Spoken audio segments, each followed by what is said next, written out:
Finally, it's unboxed. It's not the official unboxing video, but a real-world unboxing video ahead of launch. This is an unboxing video we get from an Indonesian channel where we can see the two S24 FE with a different color option.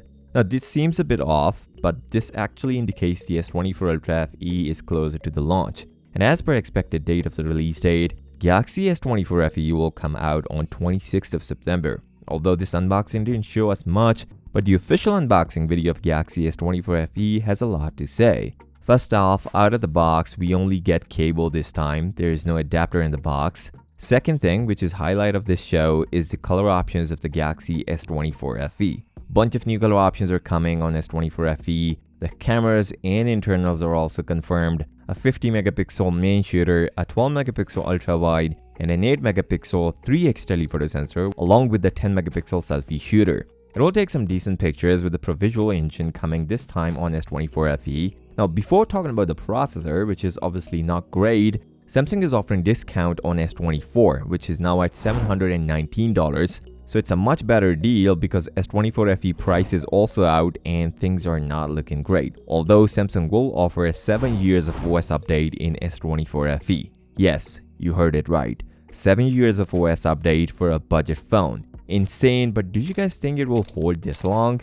On the front, Samsung is offering 6.7 inches Full HD Plus display. This time around, Samsung increased the peak brightness on S24 FE. Yes, from 1400 nits on S23 FE to 1900 nits on S24 FE. This is more than S23 Ultra from 2023 but less than the S24, which is at 2600 nits. But it's good for outdoor use. Also, for durability, Samsung added the Gorilla Glass Victus Plus on both front and back. The bezels are also reduced significantly, about 18%, which is massive. The battery is also confirmed. We are going to see a 4700 mAh battery, which is 200 more than the Galaxy S23 FE, which was at 4500, but it's bigger in size compared to the S23 FE, 6.4 inches. So expect a similar battery life on the S24 FE. Also, I forgot to mention, S24 FE is now capable of recording 8K video at 30 frames per second, which is a big achievement for a budget phone.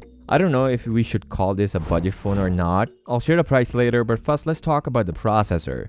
Samsung is going to offer Exynos 2400E. Well, what's the E at the end? E means an underclocked version of Exynos 2400. Honestly, Exynos 2400 was not that great compared to the competition, but underclocked version is even lower. I don't know how well it will perform, and this time around, US is also going to see an Exynos version of S24 FE, since the pricing of Snapdragon 8 Gen 3 is too high for a budget phone. Speaking of the pricing, Galaxy S24 FE accidentally appeared on Samsung's US website and it confirmed the pricing. The entry-level Galaxy S24 FE with 128 gigs will cost us $649 and 256 gigs version will cost us $709. That is just $10 less than the Galaxy S24 right now, and you guys better know S24 in the US features Snapdragon 8 Gen 3, so choose wisely. On this note, if you find value from this video, then give this video a thumbs up and subscribe to the channel. I'll see you next time. Till then, peace out.